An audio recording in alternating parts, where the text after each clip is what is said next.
ಶ್ರೀ ಹರಿವಾಯ ಗುರುಭ್ಯೋ ನಮಃ. ಶ್ರೀಮದಾನಂದತೀರ್ಥ ಭಗವತ್ಪಾದಾಚಾರ್ಯ ಗುರುಭ್ಯೋ ನಮಃ. ಶ್ರೀ ಮಾಧವತೀರ್ಥ ಗುರುಭ್ಯೋ ನಮಃ. ಶ್ರೀ ಪ್ರಸನ್ನಶೂರ ಮಾಧವತೀರ್ಥ ಗುರುಭ್ಯೋ ನಮಃ. ಶ್ರೀ ವಿದ್ಯಾಸಾಗರ ಮಾಧವತೀರ್ಥ ಗುರುಭ್ಯೋ ನಮಃ. ಶ್ರೀ ವಿದ್ಯಾವಲ್ಲಭ ಮಾಧವತೀರ್ಥ ಗುರುಭ್ಯೋ ನಮಃ. ಹರಿ ಓಂ.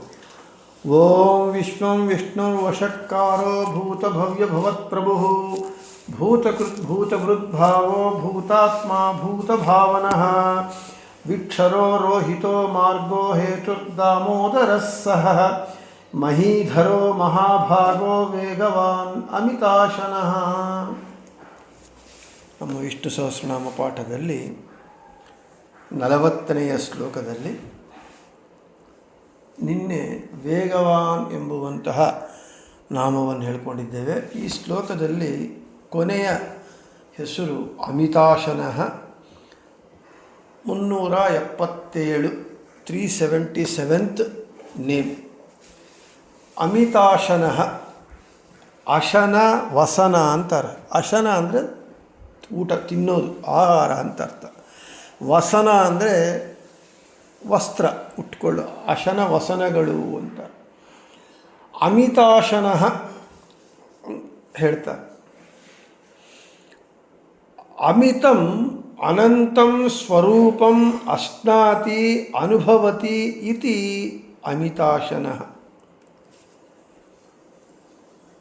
ಅಪರಿಮಿತವಾದ ತನ್ನ ಸ್ವರೂಪವನ್ನು ಅನುಭವಿಸುತ್ತಾ ಇರ್ತಾನೆ. ಆದ ಕಾರಣ ಅವನಿಗೆ ಅಮಿತಾಶನಃ ಅಂತ. ಅಶನ ಅಂತ ಹೇಳಿದರೆ ಅದೇ ಹೇಳ್ತಾರೆ, ಅಶ್ನಾತಿ ಅಶನ ತಿನ್ನುವುದು, ಅನುಭವಿಸುವುದು. ತನ್ನ ಸ್ವರೂಪವನ್ನು ಅಪರಿಮಿತವಾಗಿ ಅನುಭವಿಸುತ್ತಾನೆ. ಆದ ಕಾರಣ ಅವನಿಗೆ ಅಮಿತಾಶನಃ ಅಂತ ಹೆಸರು. ಮತ್ತು ಅಮಿತಾನ್ ಅನಂತಾನ್ ಗುಣಾನ್ ಅಶ್ನಾತಿ ಅನುಭವತಿ ಇತಿ ಅಮಿತಾಶನಃ. ತನ್ನ ಅಪರಿಮಿತವಾದ ಗುಣಗಳನ್ನು ಅನುಭವಿಸುತ್ತಾನಾದ ಕಾರಣ ಅವನಿಗೆ ಅಮಿತಾಶನಃ ಅಂತ ಹೆಸರು. ಅಮಿತಂ ಅಪರಿಮಿತಂ ಆನಂದಂ ಅಶ್ನಾತಿ ಅನುಭವತೀತಿ ಅಮಿತಾಶನಃ. ಅಪರಿಮಿತವಾದ ತನ್ನ ಆನಂದವನ್ನು ಅನುಭವಿಸುತ್ತಾನಾದ ಕಾರಣ ಅವನಿಗೆ ಅಮಿತಾಶನಃ ಅಂತ ಹೆಸರು. ಇನ್ನು ಅನಾಮಕೇನ ಸ್ವೇನ ಮಿತಂ ಪ್ರಮಿತಂ ಸ್ವಸ್ವರೂಪಂ ಸ್ವಗುಣಾನ್ ಆನಂದಂ ವಾ ಅಶ್ನಾತಿ ಇತಿ ಅಮಿತಾಶನಃ. ಅನಾಮಕನಾದ ತನ್ನಿಂದ ತಿಳಿಯಲ್ಪಡುವ ತನ್ನ ಸ್ವರೂಪವನ್ನು ಅಥವಾ ತನ್ನ ಗುಣಗಳನ್ನು ಅಥವಾ ತನ್ನ ಆನಂದವನ್ನು ಅನುಭವಿಸುತ್ತಿರುವವನು. ಒಟ್ಟಾರೆ ಈ 4 ಪ್ರಮಾಣಗಳಿಂದ ನಮಗೇನು ಹೇಳ್ತಾ ಇದ್ದಾರೆ ಅಂತ ಹೇಳಿದ್ರೆ, ಭಗವಂತ ತನ್ನ ಅಪರಿಮಿತವಾದ ಸ್ವರೂಪವನ್ನು, ಗುಣಗಳನ್ನು, ಆನಂದವನ್ನು ಎಲ್ಲವನ್ನು ಅನುಭವಿಸುತ್ತಾ ಇರ್ತಾನೆ. ಅಂದರೆ ಮಿಕ್ಕವರು ನಾವು ನಮ್ಮ ಸ್ವರೂಪ ಸುಖವನ್ನು, ಗುಣವನ್ನು ನಾವು ಅನುಭವಿಸುತ್ತಾ ಇದ್ದೇವೇನೋ ಅಂತ ಪ್ರಶ್ನೆ ಬಂದರೆ ಖಂಡಿತವಾಗಿ ಅಲ್ಲ. ಯಾಕೆ? ನಮ್ಮ ಸ್ವರೂಪ ಏನು ಅಂತಲೇ ನಮಗೆ ಗೊತ್ತಿಲ್ಲ. ಈ ದೇಹ ನಮ್ಮ ಸ್ವರೂಪವಲ್ಲ, ಈ ದೇಹ ಜೀವವಲ್ಲ. ಸ್ವರೂಪ ಅಂದರು, ಜೀವ ಅಂದರು, ಆತ್ಮ ಅಂದರು ಎಲ್ಲ ಒಂದೇ. ಭಗವಂತನಿಗೆ ಯಾಕೆ ಹೇಳ್ತಾ ಇದ್ದಾರೆ? ಅವನ ಅಪರಿಮಿತವಾದ ಸ್ವರೂಪ, ಗುಣ, ಆನಂದವನ್ನು ಅನುಭವಿಸುತ್ತಾ ಇದ್ದಾನೆ. ಅದು ಅವನಿಗೆ ಮಾತ್ರ ಸೀಮಿತವಾದದ್ದು. ಆ ಒಂದು ಅಪರಿಮಿತವಾದ ಅವನ ಸ್ವರೂಪ, ಗುಣ, ಆನಂದಗಳ ಅನುಭವ.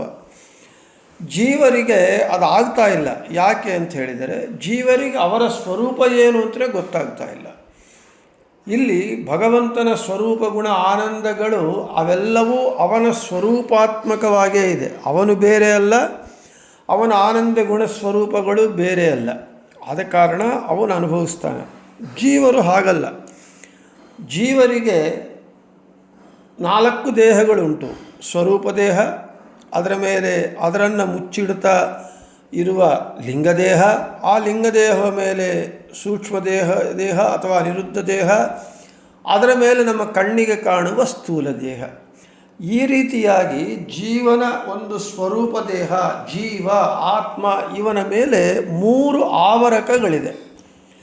ನಮ್ಮ ಸ್ವರೂಪ ಏನು, ನಮ್ಮ ಗುಣ ಏನು ಅಂತಲೇ ನಮಗೆ ಗೊತ್ತಿಲ್ಲ. ಇನ್ನು ನಮ್ಮ ಸ್ವರೂಪ ಸುಖ ಆನಂದ ಗುಣಗಳನ್ನು ನಾವೇನು ಅನುಭವಿಸುತ್ತೇವೆ? ನಮ್ಮ ಸ್ವರೂಪ ಏನು ಅಂತೇಳಿ ಸ್ವಸ್ವರೂಪಾನಂದದ ಅನುಭವವೇ ನೈಜ ಸುಖಾನುಭೂತಿ. ಮುಕ್ತಿ ಅಂತ ಹೇಳಿದರೆ ವ್ಯಾಸರಾಜರು ಹೇಳ್ತಾರೆ, ನೈಜ ಸುಖಾನುಭೂತಿ. ನಮ್ಮ ಸ್ವಸ್ವರೂಪಾನಂದದ ಅನುಭವವೇ ಮೋಕ್ಷ. ಆದ ಕಾರಣ ನಾವೆಲ್ಲರೂ ಕೂಡ ನಮ್ಮ ಸ್ವರೂಪ ಏನು ಅಂತಲೇ ತಿಳ್ಕೊಂಡಿಲ್ಲ. ನಮ್ಮ ಸ್ವರೂಪ ಏನು ಅಂತ ತಿಳ್ಕೊಳ್ಳದೇ ಇದ್ದ ಮೇಲೆ ನಮ್ಮ ಸುಖ, ನಮ್ಮ ಆನಂದ, ನಮ್ಮ ಗುಣ ನಾವೇನು ಅನುಭವಿಸ್ತಾ ಇದ್ದೇವೆ?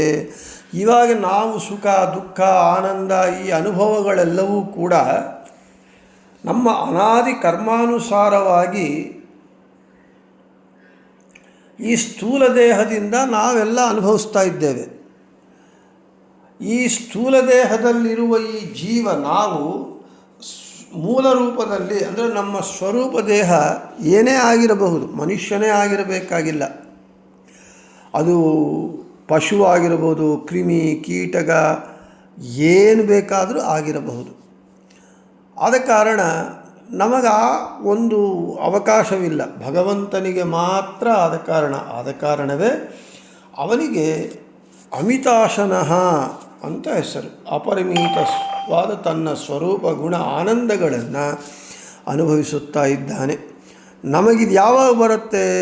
ನಮ್ಮ ಲಿಂಗದೇಹ ಕಳಚಿ ಹೋಗಿ ನಮ್ಮ ಸ್ವರೂಪ ಏನು ಅಂತ ಗೊತ್ತಾಗಿ ಆ ಸ್ವಸ್ವರೂಪಾನಂದದ ಅನುಭವ ಯಾವಾಗ ಬರುತ್ತೆ ಅಂತ ಹೇಳಿದರೆ, ಕೇವಲ ಭಗವಂತನ ಅನುಗ್ರಹದಿಂದ ಸಾಧನೆ ಮಾಡಿ ಭಗವಂತನ ಅನುಗ್ರಹವನ್ನು ಪಡೆದು ಆ ಲಿಂಗದೇಹ ಭಂಗವಾದ ಮೇಲೆ ಆಗ ಭಗವಂತನ ಅನುಗ್ರಹದಿಂದ ನಮ್ಮ ಸ್ವರೂಪಾನಂದವನ್ನು ನಾವು ಅನುಭವಿಸುತ್ತೇವೆ. ಅದೇ ಮುಕ್ತಿ ಅಂತ ಹೇಳ್ತಾ, ಇನ್ನು ಯತ್ ಸಾಕ್ಷಾತ್ ಅಪರೋಕ್ಷಾತ್ ಬ್ರಹ್ಮ, ಬೃಹದಾರಣ್ಯಕ ಉಪನಿಷತ್ತು. ಬೃಹದಾರಣ್ಯಕ ಉಪನಿಷತ್ ಭಾಷ್ಯದಲ್ಲಿ ಬ್ರಹ್ಮಶ್ರುತಿ ವಾಕ್ಯವನ್ನು ಉಲ್ಲೇಖ ಮಾಡ್ತಾರೆ ಆಚಾರ್ಯರು. ವಿನೈವಾನ್ಯ ಪ್ರಸಾದೇನ ಪೂರ್ಣ ಸರ್ವಗುಣಾತ್ಮಕಂ ಪಶ್ಯನ್ ಅನುಭವತ್ಯೇವ ಸ್ವಂ ರೂಪಂ ಕೇಶವಃ ಪ್ರಭು ಸಾಕ್ಷಾದೇವ ಅಪರೋಕ್ಷಾತ್ ಸ ವಿಷ್ಣುರೇವ ತತಃ ಸ್ಮೃತಃ ಅಂತ ಹೇಳ್ತಾ ಇದ್ದಾರೆ. ಇವಾಗ ನಾನು ಇಷ್ಟರವರೆಗೂ ಏನು ಹೇಳಿದ್ದೆ ಅದರನ್ನೇ ಈ ಪ್ರಮಾಣ ಹೇಳ್ತಾ ಇದೆ. ವಿನೈವ ಅನ್ಯಪ್ರಸಾದೇನ ಪೂರ್ಣ ಸರ್ವಗುಣಾತ್ಮಕಂ ಪಶ್ಯನ್ ಅನುಭವತ್ಯೇವ ಸ್ವಂ ರೂಪಂ ಕೇಶವಃ ಪ್ರಭು. ಪೂರ್ಣ ಸರ್ವಗುಣಾತ್ಮಕವಾದ ತನ್ನ ಸ್ವರೂಪವನ್ನು, ಅಂದರೆ ಜೀವನು ತನ್ನ ಸ್ವರೂಪವನ್ನು ಯಾರ ಅನುಗ್ರಹ ಇಲ್ಲದೆ, ಯಾವುದೇ ವ್ಯವಧಾನವಿಲ್ಲದೆ ಕಾಣುತ್ತಾ ಅನುಭವಿಸುತ್ತಾನೋ ಇರುವವನು ಭಗವಂತ ಒಬ್ಬನೇ. ನಮ್ಮ ಸ್ವರೂಪಾನಂದವನ್ನು ನಾವು ಅನುಭವಿಸಬೇಕು ಅಂತ ಹೇಳಿದರೆ ಭಗವಂತನ ಅನುಗ್ರಹ ಇದ್ದರೆ ಹೊರತು ನಮ್ಮ ಸ್ವರೂಪಾನಂದವನ್ನು ನಾವು ಅನುಭವಿಸುವುದಕ್ಕೆ ಸಾಧ್ಯವಾಗುವುದಿಲ್ಲ. ಆದರೆ ಭಗವಂತ ತನ್ನ ಸ್ವರೂಪಾನಂದ ಗುಣ ಸ್ವರೂಪವನ್ನು ಅನುಭವಿಸೋದು ಅಂಥೇಳಿದರೆ ಅವನಿಗೆ ಯಾರ ಅನುಗ್ರಹವೂ ಬೇಡ, ಯಾವ ವ್ಯವಧಾನವೂ ಇಲ್ಲದೆ ಅವನು ತನ್ನ ಪೂರ್ಣ ಸರ್ವಗುಣಾತ್ಮಕವಾದ ತನ್ನ ಸ್ವರೂಪ ಅನುಭವವನ್ನು ಅನುಭವಿಸುತ್ತಾ ಇರ್ತಾನೆ. ಇಲ್ಲಿ ಇಷ್ಟರವರೆಗೂ ನಾನು ಹೇಳಿದ್ದದೆ, ಜೀವನ ಸ್ವರೂಪಾನುಭವ ಹೇಗೆ, ಭಗವಂತನ ಸ್ವರೂಪಾನುಭವ ಹೇಗೆ ಅಂತ ಅದನ್ನೇ ಇಲ್ಲಿ ಹೇಳ್ತಾ ಇದ್ದಾರೆ. ಇನ್ನು ಐತರೇಯ ಉಪನಿಷತ್ ಭಾಷ್ಯ. ಆತ್ಮಾವಾ ಇದಮೇಕ ಏವಾಗ್ರ ಆಸೀನ್ನಾನ್ಯತ್ ಕಿಂಚನ ಮಿಷತ್. ಏಕೋ ನಾರಾಯಣಸ್ತ್ವಾಸೀತ್ ಪ್ರಳಯೇ ರಮಯಾ ಸಹ ಸ್ವತಂತ್ರೋನ್ಮೇಷ ಏಕರಾಟ್ ನಾರಾಯಣೋ ನ ಚಾನ್ಯೋ ಅಸ್ತಿ ಪೂರ್ಣೋ ಉನ್ಮೀಲದ್ ಗುಣಾತ್ಮಕಃ. ಭಗವಂತನು ಪ್ರಳಯ ಕಾಲದಲ್ಲೂ ತನ್ನ ಗುಣ ಪರಿಪೂರ್ಣವಾದ ಸ್ವರೂಪವನ್ನು ಅನುಭವಿಸುತ್ತಾನೆ ಇರ್ತಾನೆ. ಹೌದು, ಏಕೋ ನಾರಾಯಣ ಅಸ್ತ್ವಾಸೀತ್ ಪ್ರಳಯೇ ರಮಯಾ ಸಹ. ಪ್ರಳಯ ಕಾಲದಲ್ಲಿ, ಪ್ರಳಯೋದಕದಲ್ಲಿ ಭಗವಂತ ಲಕ್ಷ್ಮೀದೇವಿ ಜೊತೆಗೆ ಕೂಡಿಕೊಂಡು ಅವನ ಸ್ವರೂಪ ಅನುಭವವನ್ನು ಅವನು ಪಡಿತಾ ಇರ್ತಾನೆ. ಮಹಾಭಾರತ ತಾತ್ಪರ್ಯ ನಿರ್ಣಯದಲ್ಲಿ ಆಚಾರ್ಯ ಏಕಮೇವಾಗ್ರಾಸೀತ್ ಅಂಥೇಳಿ, ಪ್ರಳಯ ಕಾಲದಲ್ಲಿ ಭಗವಂತ ಒಬ್ಬನೇ ಇರ್ತಾನೆ, ಇನ್ಯಾರೂ ಇರೋದಿಲ್ಲ. ಆಗ ಅವನು ಲಕ್ಷ್ಮೀದೇವಿಯ ಜೊತೆಗೆ ಅವನು ತನ್ನ ಸ್ವರೂಪ ಸುಖವನ್ನು ಅನುಭವಿಸುತ್ತಾ ಅವನೊಬ್ಬನೇ ಇರ್ತಾನೆ. ಸ್ವತಂತ್ರೋನ್ಮೇಷ ಏಕರಾಟ್ ನಾರಾಯಣೋ ನ ಚ ಅನ್ಯೋ ಅಸ್ತಿ ಪೂರ್ಣ ಉನ್ಮೀಲ ಗುಣಾತ್ಮಕಃ. ಅದನ್ನೇ ಹೇಳ್ತಾ ಇದ್ದಾರೆ. ಪ್ರಳಯ ಕಾಲದಲ್ಲೂ ಕೂಡ ಅವನು ತನ್ನ ಸ್ವರೂಪ ಗುಣಗಳನ್ನು ಪರಿಪೂರ್ಣವಾಗಿ ಅನುಭವಿಸುತ್ತಾ ಇರ್ತಾನೆ. ಅನುಭವಿಸುವುದು ಅಂದರೆ ಇವಾಗ ನಾವು ಊಟದ ಆನಂದ, ಆ ಊಟದ ಆನಂದ ಊಟವನ್ನು ಮಾಡಿದಾಗ ನಮಗೆ ಅದು ಅನುಭವಕ್ಕೆ ಬರುತ್ತೆ, ತಿಂದಾಗ. ಹಾಗೆ ಇಲ್ಲಿ ನಮಗೆ ಭಗವಂತ ಈ ತನ್ನ ಸ್ವರೂಪದ ಅನುಭವ ಅಂತ ಹೇಳಿದರೆ ಅದನ್ನು ತಾನು ಪಡಿತಾ ಇರ್ತಾನೆ. ನಾವು ಹೇಗೆ ಊಟವನ್ನು ಮಾಡಿ ಆ ಊಟದ ಆನಂದವನ್ನು ಅನುಭವಿಸುತ್ತೇವೋ ಅದೇ ಅನುಭವ. ಈ ರೀತಿಯಾಗಿ ಭಗವಂತ ಪ್ರಳಯ ಕಾಲದಲ್ಲೂ ಕೂಡ ಇರ್ತಾನೆ. ನಮಗೆ ಪ್ರಳಯ ಕಾಲ ಅಲ್ಲ, ಸ್ಥಿತಿ ಕಾಲದಲ್ಲೇ ನಮ್ಮ ಸ್ವರೂಪಾನಂದದ ಅನುಭವ ನಮಗೆ ಬರಬೇಕು ಅಂತ ಹೇಳಿದರೆ ನಮಗೆ ಸಾಧ್ಯವೇ ಇಲ್ಲ. ಯಾಕೆ ಅಂತ ಹೇಳಿದರೆ ನಮಗೆ ನಮ್ಮ ಸ್ವರೂಪವೇ ಏನು ಅಂತ ಗೊತ್ತಾಗಿಲ್ಲ. ಇನ್ನು ನಮ್ಮ ಸ್ವರೂಪದ ಆನಂದ ನಾವೇನು ಅನುಭವಿಸುತ್ತೇವೆ ಅದೇ ಭಗವಂತನಿಗೂ ನಮಗೂ ಇರುವಂತಹ ವ್ಯತ್ಯಾಸ. ಈ ಕಾರಣದಿಂದಾಗಿ ಅವನಿಗೆ ಅಮಿತಾಶನಃ ಅಂತ ಹೆಸರು. ಇನ್ನು ಐತರೇಯ ಉಪನಿಷತ್ ಭಾಷ್ಯದಲ್ಲಿ ಆಚಾರ್ಯರು ಸತ್ತತ್ವ ಗ್ರಂಥ ವಾಕ್ಯವನ್ನು ಉಲ್ಲೇಖ ಮಾಡ್ತಾರೆ. ಉನ್ಮೇಷೋ ಗುಣಸಂಪೂರ್ತೆ ರುದ್ರಿಕ್ತಾನುಭವ ಸ್ಮೃತಃ ತದೇವ ಮಿಷಣಂ ನಾಮ ಸದ್ರೂಪಂ ಮಿನುತೆ ಯತಃ ವಿಷಚ್ಚ ನಾನ್ಯತ್ ವಿಷ್ಣೋರ್ಹಿ ಕಿಮುತೋನ್ಮಿಷದಿಶ್ಯತೆ ಉಚ್ಚೈರ್ಮಿಷನ್ ಹಿ ಭಗವಾನ್ ಸರ್ವದೈವ ಜನಾರ್ದನಃ.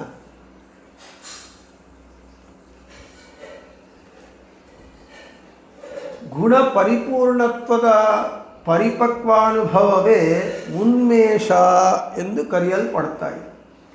ಭಗವಂತ ತನ್ನ ಗುಣ ಪರಿಪೂರ್ಣದ ಪರಿಪಕ್ವ ಅನುಭವವನ್ನು ಪೂರ್ಣವಾಗಿ ತನ್ನ ಗುಣ ಪರಿಪೂರ್ಣದ ಅನುಭವವನ್ನು ಹೊಂದಿರ್ತಾನೆ. ಆದ ಕಾರಣ ಉನ್ಮೇಷ ಎಂದು ಕರೆಯಲ್ಪಡ್ತು. ಇಂತಹ ಉನ್ಮೇಷ ಅಂದರೆ ಗುಣ ಪರಿಪೂರ್ಣತ್ವದ ಪರಿಪಕ್ವಾನುಭವ ಏನು ಉನ್ಮೇಷ ಎಂದು ಕರೆಯಲ್ಪಡುತ್ತೆ, ಆ ಉನ್ಮೇಷವು ಭಗವಂತನು ಬಿಟ್ಟರೆ ಇನ್ನು ಯಾರ್ಯಾರೂ ಇಲ್ಲ. ಅವನಾದರೂ ಯಾವಾಗಲೂ ಇಂತಹ ಉನ್ಮೇಷವನ್ನು ನಡೆಸುತ್ತಾ ಇರ್ತಾನೆ ಎಂದು ಸತ್ತತ್ವ ಗ್ರಂಥ ನಮಗೆ ತಿಳಿಸ್ತಾ ಇದೆ. ಅದನ್ನೇ ಹೇಳ್ತಾ ಇದ್ದಾರೆ. ಉನ್ಮೇಷೋ ಗುಣಸಂಪೂರ್ತೆ ರುದ್ರಿಕ್ತಾನುಭವ ಸ್ಮೃತಃ ತದೇವ ಮಿಷಣಂ ನಾಮ ಸದ್ರೂಪಂ ವಿನುತೇತ ಮಿಷಚ್ಚ ನಾನ್ಯತ್ ವಿಷ್ಣೋರ್ಹಿ. ಅದು ಈ ಉನ್ಮೇಷ ಏನು ಅನುಭವ ಏನಿದೆ ಪರಿಪಕ್ವಾನುಭವ, ಅದು ವಿಷ್ಣೋಹೋ ನ ಅನ್ಯತ್, ವಿಷ್ಣುವು ಬಿಟ್ಟು ಇನ್ನೊಬ್ಬರಿಗೆ ಅದು ಇಲ್ಲ, ಹೊಂದುವುದಕ್ಕೆ ಸಾಧ್ಯವಾಗುವುದಿಲ್ಲ.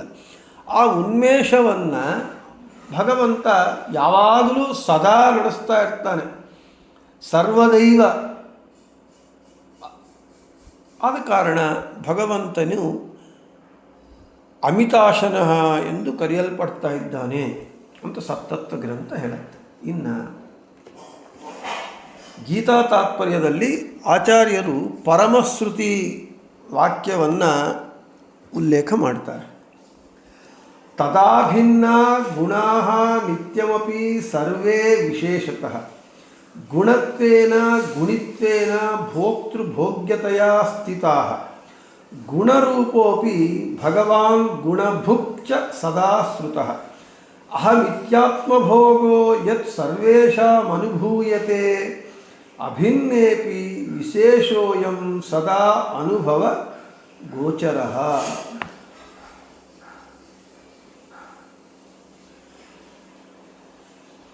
ಭಗವಂತನ ಆನಂದಾದಿ ಗುಣಗಳು ಅವನ ಸ್ವರೂಪಾತ್ಮಕವಾಗೇ ಇದೆ.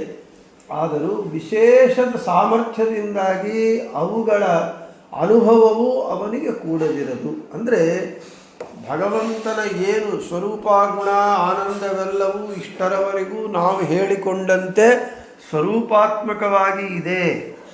ಇನ್ನು ಭಗವಂತ ಅವುಗಳ ಅನುಭವ ಅವನಿಗೆ ವಿಶೇಷವಾಗಿ ಇದೆ, ಅಪರಿಮಿತವಾಗಿದೆ. ಅಷ್ಟು ಸಾಮರ್ಥ್ಯ ಅವನಿಗೆ ಇದೆ. ನಮಗೆ ಒಂದು ವಸ್ತು ನಮ್ಮಲ್ಲಿ ಇದ್ದಾಗ ಆ ವಸ್ತುವಿನ ಪೂರ್ಣ ಪ್ರಯೋಜನವನ್ನು ನಾವು ಪಡಿಲಿಕ್ಕೂ ನಮಗೆ ಶಕ್ತಿ ಇರೋದಿಲ್ಲ, ನಮ್ಮ ಸಾಮರ್ಥ್ಯ ಇರೋದಿಲ್ಲ. ಆದರೆ ಭಗವಂತ ಹಾಗಲ್ಲ. ಅವನಲ್ಲಿ ಏನೇನು ಗುಣಗಳು ಅಂತ ಏನೇನಿದೆಯೋ ಅವೆಲ್ಲವ ಒಂದು ಪರಿಪೂರ್ಣವಾದ ಪರಿಪಕ್ವವಾದ ಅನುಭವವನ್ನು ಅವನು ಅನುಭವಿಸುವಂತಹ ಶಕ್ತಿ ಸಾಮರ್ಥ್ಯಗಳು ಅವನಿಗೆ ಇದೆ. ಅದಕ್ಕೆ ಅವನಿಗೆ ಅಮಿತಾಶನಃ. ನಾವೆಲ್ಲರೂ ಅಲ್ಪಾಶನರು. ಅಂದರೆ ನಮಗೆ ಸ್ವಲ್ಪ ತಿಂದರೂ ಸಾಕು. ನಮ್ಮ ಒಂದು ಮಹಾ ತಿಂದರೆ ನಾವು ಒಳ್ಳೆ ಊಟ ಮಾಡೋನು ಅಂತ ಹೇಳಿದ್ರೆ ಒಂದು ಸೇರು ಅನ್ನ ತಿನ್ನೋದು ಇವಾಗ ಯಾರೂ ಇಲ್ಲವೇ ಇಲ್ಲ. ಸೇರು ಅನ್ನ ತಿನ್ನೋವಂಥದ್ದು ಭಾಳ ನಾವು ಇಷ್ಟವರೆಗೂ ಎಲ್ಲಿ ನೋಡೇ ಇರಲ್ಲ. ನಾವೆಲ್ಲರೂ ತಿಂದರೆ ಪಾವುನಲ್ಲಿ ಅರ್ಧ ಪಾವು ಅಷ್ಟನ್ನು ತಿಂದರೆ ಹೆಚ್ಚು. ನಾವೆಲ್ಲರೂ ಅಲ್ಪಾಶನರು, ಮಿತಾಶನರು. ನಮ್ಮ ಅಶನಕ್ಕೆ ಅನುಭವ, ಅಶನ ಅಂದರೆ ತಿನ್ನುವುದು ಅನುಭವ, ನಮ್ಮ ಅಶನ ಪರಿಮಿತವಾಗಿದೆ, ಮಿತವಾಗಿದೆ. ಆದರೆ ಭಗವಂತನದು ಅಮಿತವಾಗಿದೆ. ಅದಕ್ಕೆ ನಮಗೆ ಆಚಾರ್ಯರು ಏನು ಪುರಾಣಗಳಲ್ಲಿ ವೇದಗಳಲ್ಲಿ ಶಾಸ್ತ್ರಗಳಲ್ಲಿ ಏನೇನು ಹೇಳಲ್ಪಟ್ಟಿದೆ ಅವೆಲ್ಲವನ್ನು ಒಟ್ಟುಗೂಡಿಸಿ ಸಾರಭೂತವಾಗಿ ಒಂದು ವಾಕ್ಯ, ಒಂದು ಶ್ಲೋಕ ಆಚಾರ್ಯರು ಹೇಳಿದರು ಅಂತ ಹೇಳಿದರೆ ಅದು ನಟ್ಶಲ್ ಕ್ಯಾಪ್ಸೂಲ್ ಇದ್ದಾಗಿರುತ್ತೆ. ಅದಕ್ಕೆ ನಾನು ಮಾಯಾವಾದ ಖಂಡನ ಮಂಗಳಾಚರಣ ಶ್ಲೋಕದಲ್ಲಿ ನರಸಿಂಹೋ ಅಖಿಲಾಜ್ಞಾನ ಮತಧ್ವಾಂತ ದಿವಾಕರ ಜಯತ್ಯಮಿತ ಸಜ್ಞಾನ ಸುಖಶಕ್ತಿ ಪಯೋನಿಧಿ. ಭಗವಂತ ತನ್ನದೇ ಆದ ಸ್ವತಂತ್ರವಾದ ಸುಖಶಕ್ತಿಗಳ ಸಮುದ್ರದಂತೆ ಇದ್ದಾನೆ. ಈ ಸಮುದ್ರಕ್ಕಾದರೂ ಪರಿಮಿತಿ, ಸೀಮೆ, ಬಾರ್ಡರ್ ಇರುತ್ತೆ. ಆದರೆ ಇವನು ಅಮಿತ ಸುಖಶಕ್ತಿ ಪಯೋನಿಧಿ, ಮಿತಿ ಇಲ್ಲದೆ ಇರುವಂತಹ ಸುಖಶಕ್ತಿ, ಸಮುದ್ರದಂತೆ ಸುಖಶಕ್ತಿಗಳ ಸಮುದ್ರ. ಅದು ಏನು? ಆ ಸುಖಶಕ್ತಿಗಳು ಇನ್ನೊಬ್ಬರ ಮೇಲೆ ಆಧಾರ ಪಟ್ಟಿದ್ದಲ್ಲ, ತನ್ನದೇ ಆದ ಸ್ವತಂತ್ರವಾದ ಸುಖಶಕ್ತಿಗಳ ಪರಿಮಿತಿ ಇಲ್ಲದೆ ಇರುವಂತಹ ಸಮುದ್ರದಂತೆ ಇದ್ದಾನೆ. ಅರ್ಥಾತ್ ಮಾಯಾವಾದ ಖಂಡನದ ಮಂಗಳಾಚರಣ ಶ್ಲೋಕದಲ್ಲಿ ಅಮಿತಾಶನಃ ಎಂಬುವಂತಹ ನಾಮದ ಅರ್ಥವನ್ನು ಮಧ್ವಾಚಾರ್ಯರು ತುಂಬಿಕೊಟ್ಟಿದ್ದಾರೆ. ಅಂತಹ ನರಸಿಂಹನು ಉತ್ಕೃಷ್ಟವಾಗಿ ವರ್ತಿಸುತ್ತಾನೆ. ಅಖಿಲ ಅಜ್ಞಾನ ಮತವೆಂಬ ಕಗ್ಗತ್ತಲಿಗೆ ಸೂರ್ಯನಂತೆ ಇರುವ ಈ ವಿಶೇಷಣಗಳು, ತನ್ನ ಅಮಿತವಾದ ಸುಖಶಕ್ತಿ, ಅಂತಹ ನರಸಿಂಹನು ಉತ್ಕೃಷ್ಟನಾಗಿ ವರ್ತಿಸುತ್ತಾನೆ. ಅಂದರೆ ಆಚಾರ್ಯರ ಒಂದು ಮಾಯಾವಾದ ಖಂಡನದ ಒಂದು ಗ್ರಂಥದ ಮಂಗಳಾಚರಣ ಶ್ಲೋಕ ವಿಷ್ಣು ಸಹಸ್ರನಾಮದಲ್ಲಿರುವ ಅಮಿತಾಶನಃ ಎಂಬುವ ನಾಮದ ಒಂದು ಅರ್ಥವನ್ನು ನಮಗೆ ತಿಳಿಸಿಕೊಡ್ತಾ ಇದೆ. ಇನ್ನು ಯಥೋ ವಾಚೋ ನಿವರ್ತಂತೆ ಅಪ್ರಾಪ್ಯ ಮನಸಾ ಸಹ ಆನಂದಂ ಬ್ರಹ್ಮಣೋ ವಿದ್ವಾನ್ ಅಂತ ತೈತ್ರಿಯೋಪನಿಷತ್ತು ಹೇಳುತ್ತೆ. ಏನಂತ? ಭಗವಂತನ ಆನಂದಾದಿ ಗುಣಗಳು ಅವನ ಸ್ವರೂಪಾತ್ಮಕವಾಗೇ ಆಗಿದ್ದರೂ ಭಗವಂತನ ಸಮಗ್ರವಾಗಿ ಮಾತಿಗೆ ಮನಸ್ಸಿಗೆ ಎಟಕದೇ ಇರುವಷ್ಟು ಆನಂದ ಭಗವಂತನದು. ಯಥೋ ವಾಚೋ ನಿವರ್ತಂತೆ ಅಪ್ರಾಪ್ಯ ಮನಸಾ ಸಹ ಆನಂದಂ ಬ್ರಹ್ಮಣೋ ವಿದ್ವಾನ್. ಭಗವಂತನ ಆನಂದ ಎಂಥದ್ದು ಅಂತ ಹೇಳಿದರೆ, ಅವನ ಆನಂದ ಯಥೋ ವಾಚೋ ನಿವರ್ತಂತೆ ಅಪ್ರಾಪ್ಯ ಮನಸಾ ಸಹ, ಅವನ ಆನಂದ ಸಮಗ್ರವಾಗಿ ಮಾತಿಗೆ ಮನಸ್ಸಿಗೆ ಎಟುಕದೇ ಇರುವಷ್ಟು, ಸಿಗದೇ ಇರುವಷ್ಟು ಆನಂದ ಭಗವಂತನದು. ಆದ ಕಾರಣವೇ ಲಕ್ಷ್ಮೀದೇವಿಗೇನೆ ಭಗವಂತನ ಆನಂದ ಗುಣಗಳು, ಕಾರ್ಯಗಳು, ರೂಪಗಳು ಯಾವುದು ಲಕ್ಷ್ಮೀದೇವಿಗೇನೆ ಸಮಗ್ರವಾಗಿ ಸಾಕಲ್ಯವಾಗಿ ಇವತ್ತಿನವರೆಗೂ ಆಕೆಗೆ ತಿಳಿದುಕೊಳ್ಳುವುದಕ್ಕಾಗಿಲ್ಲ ಅಂತಂದ ಮೇಲೆ ಇನ್ನು ನಾವೆಲ್ಲರೂ ಯಾವ ಲೆಕ್ಕ? ಯಾವುದು ನಮಗೆ ಸಾಧ್ಯವೇ ಇಲ್ಲ. ಅಂತಹ ಅಮಿತವಾದ ಆನಂದವನ್ನು ಉಳ್ಳವನು ಅಂತ ಹೇಳ್ತಾ, ಅಂತಹ ಆನಂದವನ್ನು ಸುಖಂ ಲಬ್ಧ್ವಾ ಹಿ ಕುರುತೆ ಲೋಕಚೇಷ್ಟಾ ಜನಾರ್ದನ ಅಲ್ಪಾತ್ ಸುಖಾದ್ ಅಲ್ಪಕರ್ಮ ಪೂರ್ಣಾನಂದಾಧಿ ಸರ್ವಕೃತು. ತೈತ್ರಿಯೋಪನಿಷತ್ ಭಾಷ್ಯದಲ್ಲಿ ಯಜುಸ್ಸಂಹಿತಾ ವಾಕ್ಯವನ್ನು ಆಚಾರ್ಯರು ಹೇಳ್ತಾ ಇದ್ದಾರೆ. ಭಗವಂತ ಅಂತಹ ಆನಂದವನ್ನು, ಎಂತಹ ಆನಂದ? ಸಮಗ್ರವಾಗಿ ಮಾತಿಗೂ ಮನಸ್ಸಿಗೂ ಎಟುಕದೇ ಇರುವಷ್ಟು ಆನಂದ ಇರುವಂತಹ ಭಗವಂತನು ಅಂತಹ ಆನಂದವನ್ನು ಅನುಭವಿಸುತ್ತಾ ಇರೋದರಿಂದಲೇ ಅವನು ಲೋಕದ ಸಕಲ ಚೇಷ್ಟೆಗಳನ್ನು ಪ್ರೇರಿಸುತ್ತಾ ಇದ್ದಾನೆ. ಈ ಜಗತ್ತಿನಲ್ಲಿ ಅನಂತ ಜೀವರಾಶಿಗಳು, ಎಣಿಸುವುದಕ್ಕೆ ಸಾಧ್ಯವಾಗದೇ ಇರುವಷ್ಟು ಅನಂತ ಜೀವರಾಶಿಗಳಿದ್ದಾರೆ.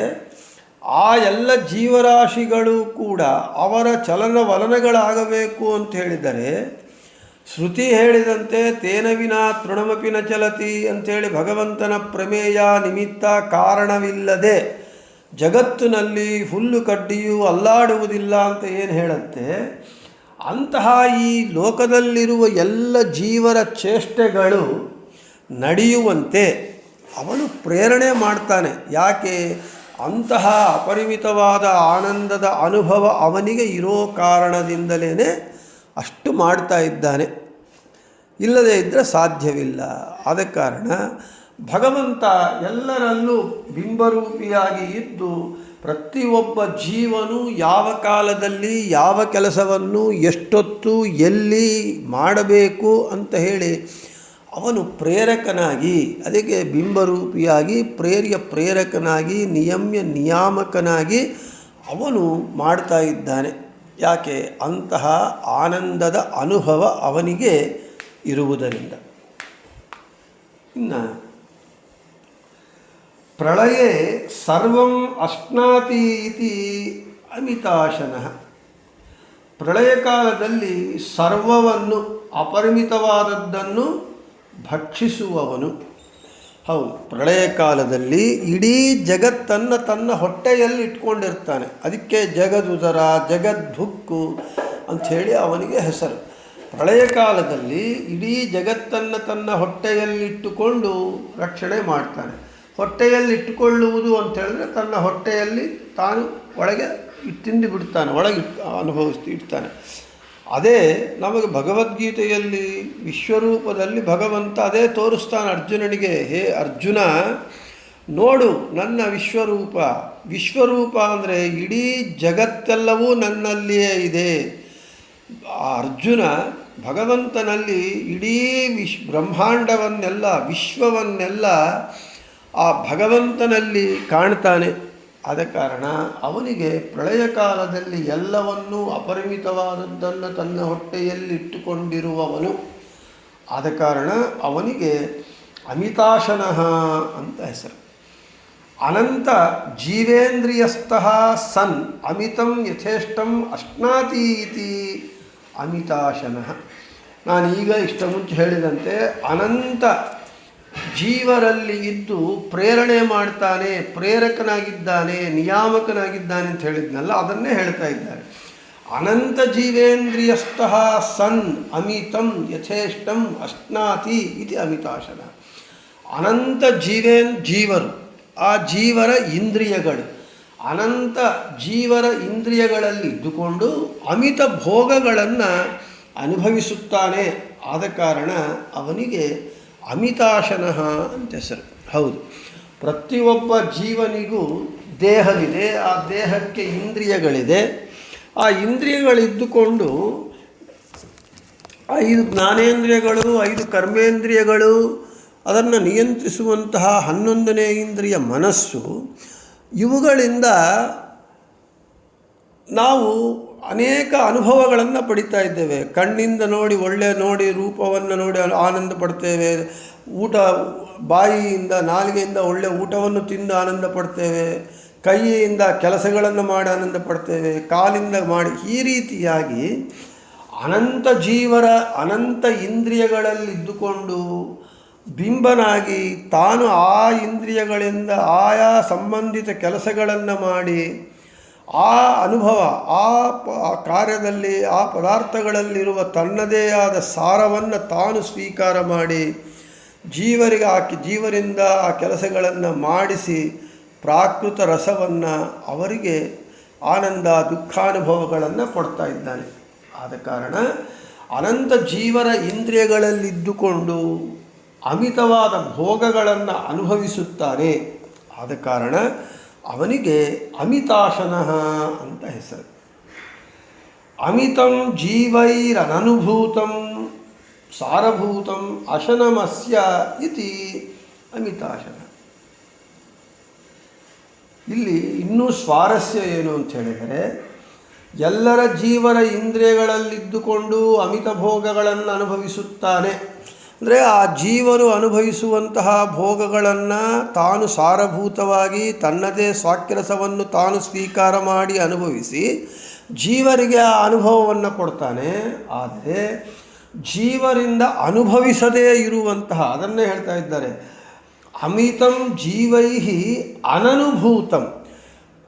ಅಮಿತವಾದ ಜೀವರಿಂದ ಅನುಭವಿಸಲ್ಪಡದೇ ಇರುವ, ಜೀವರು ಅನುಭವಿಸದೇ ಇರುವ ಸಾರಭಾಗವನ್ನೂ ಕೂಡ ಭಗವಂತ ಅನುಭವಿಸುತ್ತಾನೆ. ಅದು ಭಗವಂತನ ಒಂದು ವೈಶಿಷ್ಟ್ಯ. ಜೀವರು ಅನುಭವಿಸುವುದೇ ಅಲ್ಲದೆ ಜೀವರು ಅನುಭವಿಸದೇ ಇರುವುದರನ್ನು ಕೂಡ ಭಗವಂತ ಅನುಭವಿಸುತ್ತಾನೆ. ಅಂದರೆ ಮಿತಿ ಇಲ್ಲದೆ ಅಮಿತಾಶನ, ಅಮಿತವಾದ ಅನುಭವವನ್ನು ಇರುವವನು, ಹೊಂದುವವನು. ಆದ ಕಾರಣ ಭಗವಂತನಿಗೆ ಅಮಿತಾಶನಃ ಅಂತ ಹೆಸರು. ಇದಕ್ಕೆ ಸುಮ್ಮನೆ ಒಂದು ದೃಷ್ಟಾಂತ ಕೊಡ್ತೇನೆ. ಪಕ್ಷಧರ ಮಿಶ್ರನು ವ್ಯಾಸರಾಜರ ಜೊತೆಗೆ ವಾದವನ್ನು ಮಾಡಿ ವಾದದಲ್ಲಿ ಸೋತೋಗ್ತಾನೆ. ಆವಾಗ ಪಕ್ಷಧರ ಮಿಶ್ರನು ವ್ಯಾಸರಾಜರ ಬಗ್ಗೆ ಹೀಗೆ ಹೇಳ್ತಾನೆ, ಯದಧೀತಂ ತದಧೀತಂ ಯದನಧೀತಂ ತದಪಿ ಅಧೀತಂ. ನಾನು ಓದಿದ್ದನ್ನೆಲ್ಲ ವ್ಯಾಸರಾಜರು ಓದಿದ್ದಾರೆ. ಅನಧೀತಂ ಅಂದರೆ ನಾನು ಓದದೇ ಇದ್ದದ್ದನ್ನೂ ವ್ಯಾಸರಾಜರು ಓದಿದ್ದಾರೆ. ಈ ಪಕ್ಷಧರ ಮಿಶ್ರನಿಗೆ ಪ್ರತಿವಾದಿಯಾಗಿ ಯಾರು ಅಂತ ಹೇಳಿದರೆ ವ್ಯಾಸರಾಜರನ್ನು ನವೀನ ವ್ಯಾಸರು ಅಂತ ಹೇಳ್ತಾರೆ. ವೇದವ್ಯಾಸರಿಗೆ ಹೋಲಿಸ್ತಾನೆ. ಇಂತಹ ನವೀನ ವ್ಯಾಸರಾದ ವ್ಯಾಸರಾಜರೊಬ್ಬರು ಬಿಟ್ಟರೆ ಪಕ್ಷಧರ ಮಿಶ್ರನಿಗೆ ಪ್ರತಿಪಕ್ಷ ಸ್ಥಾನದಲ್ಲಿ ನಿಂತು ವಾದ ಮಾಡುವವರು ಇನ್ನೊಬ್ಬರು ಇಲ್ಲ. ಅಂದರೆ ವ್ಯಾಸರಾಜರು, ಅಂದರೆ ವ್ಯಾಸರಾಜರು ಓದಿದ್ದನ್ನೂ ಓದಿದ್ದೇನೆ, ನಾನು ಓದಿದ್ದನ್ನೂ ವ್ಯಾಸರಾಜರು ಓದಿದ್ದಾರೆ, ನಾನು ಓದದೇ ಇದ್ದಿದ್ದನ್ನೂ ವ್ಯಾಸರಾಜರು ಓದಿದ್ದಾರೆ ಅಂತ ಪಕ್ಷಧರ ಮಿಶ್ರನು ಹೇಳ್ತಾನೆ. ಹಾಗೆ ಭಗವಂತ ಜೀವರು ಅನುಭವ ಮಾಡುವಂತೆ ಮಾಡಿ ಜೀವರು ಅನುಭವಿಸುವುದರನ್ನು ಅಲ್ಲದೆ, ಅವುಗಳನ್ನೂ ಅಲ್ಲದೆ ಜೀವರು ಅನುಭವಿಸದೇ ಇರುವುದರನ್ನೂ ಕೂಡ ಭಗವಂತ ಅನುಭವಿಸುತ್ತಾನೆ, ಸಾರಭಾಗವನ್ನು ಅನುಭವಿಸುತ್ತಾನೆ. ಆದ ಕಾರಣ ಭಗವಂತನಿಗೆ ಅಮಿತಾಶನಃ ಅಂತ ಹೆಸರು. ಆಮೇಲೆ ಪಕ್ಷಧರ ಮಿಶ್ರನು ಇಂತಹ ವ್ಯಕ್ತಿಯನ್ನು ವಿದ್ವಾಂಸರನ್ನು ತಯಾರು ಮಾಡಿದ ಇವರು ಗುರುಗಳು ಯಾರು ಅಂತ ತಿಳ್ಕೊಂಡು, ಶ್ರೀಪಾದರಾಜರು ಅಂತ ತಿಳ್ಕೊಂಡು, ಶಿಷ್ಯನೇ ಇಷ್ಟು ಸಾಮರ್ಥ್ಯ, ಶಕ್ತಿ, ವಿದ್ವತ್ತುಳ್ಳವನಾಗಿದ್ದಾನೆ, ಇವರು ಗುರುಗಳಿಂದೆಷ್ಟು ವಿದ್ವತ್ತಿರಬೇಕು ಅಂಥೇಳಿ ಪಕ್ಷಧರ ಮಿಶ್ರನು ನರಸಿಂಹತೀರ್ಥಕ್ಕೆ ಬಂದು ಶ್ರೀಪಾದರಾಜರನ್ನು ದರ್ಶನ ಮಾಡಿಕೊಂಡು ಹೋಗ್ತಾನಂತೆ. ಆದ ಕಾರಣ ಇನ್ನು ಇಲ್ಲಿಗೆ ಇವತ್ತು ಅಮಿತಾಶನಃ ಅಂತ ಹೇಳೋದು ನಿಲ್ಲಿಸಿ, ಇನ್ನು ಭಗವಂತ ಜೀವರ ಇಂದ್ರಿಯಗಳಲ್ಲಿದ್ದು ಅವರನ್ನೆಲ್ಲ ಹೇಗೆ ಅವರು ಅನುಭವಿಸುವಂತೆ ಮಾಡ್ತಾನೆ ಅವೆಲ್ಲ ಮೊದಲಾದ ವಿಷಯಗಳನ್ನೆಲ್ಲ ನಾಳೆ ಹೇಳಿಕೊಳ್ಳೋಣ ಅಂತ ಹೇಳ್ತಾ, ಶ್ರೀಕೃಷ್ಣಾರ್ಪಣಮಸ್ತು, ಮಧ್ವೇಶಾರ್ಪಣಮಸ್ತು, ಎಲ್ಲರಿಗೂ ಶುಭಮಸ್ತು.